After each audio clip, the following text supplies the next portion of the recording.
বাংলাদেশের সাম্প্রতিক সময়ে টি-20-র অন্যতম সেরা ব্যাটার বাংলাদেশি কাপ্তান লিটন কুমার দাস আসন্ন লঙ্কান প্রিমিয়ার লিগে দল পেয়েছেন। টি-20 অধিনায়ক লিটন কুমার দাস টুর্নামেন্টের আসন্ন মৌসুমে গল গালান্টসের হয়ে খেলবেন লিটন কুমার দাস।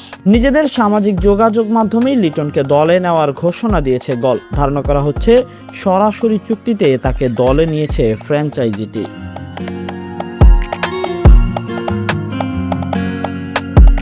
দীর্ঘদিন পর ফ্র্যাঞ্চাইজি লিগে খেলার সুযোগ পেয়েছেন লিটন। এর আগে 2023 সালে আইপিএলে কলকাতা নাইট রাইডার্সের হয়ে খেলেছিলেন কেবল একটি ম্যাচ। অবহেলার পর পিএসএলেও করাচি কিংসের সুযোগ পেয়েছেন। পরে চোট পেয়ে টুর্নামেন্ট শুরুর আগেই ফিরে এসেছেন দেশে। এছাড়াও কানাডার গ্লোবাল টি-20তে খেলেছেন সারে জাগুয়ার্সের হয়ে। এর আগে লঙ্কান লিগে গল টাইটান্সেও খেলার সুযোগ হয়েছিল লিটনের। সিপিএলে জ্যামাইকা তালাওয়াসেও খেলেছিলেন টাইগারদের এই টি-20 অধিনায়ক। ব্যাটিংয়ের সঙ্গে সঙ্গে উইকেট কিপার হিসেবেও দারুণ পারদর্শী লিটন, সে কথা কারোই অস্বীকার করার কথা নয়।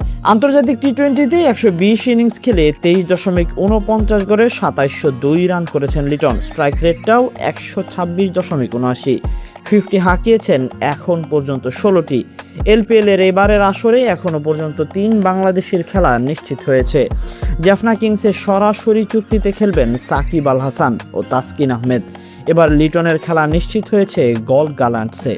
1 জুন আয়োজিত হবে ড্রাফট, সেখানে থাকছে আরও 30 বাংলাদেশি। কারা যাচ্ছে লঙ্কান প্রিমিয়ার লিগ খেলতে সেটাই দেখার অপেক্ষায় সবাই। Tahsin Ahmed, BD archive.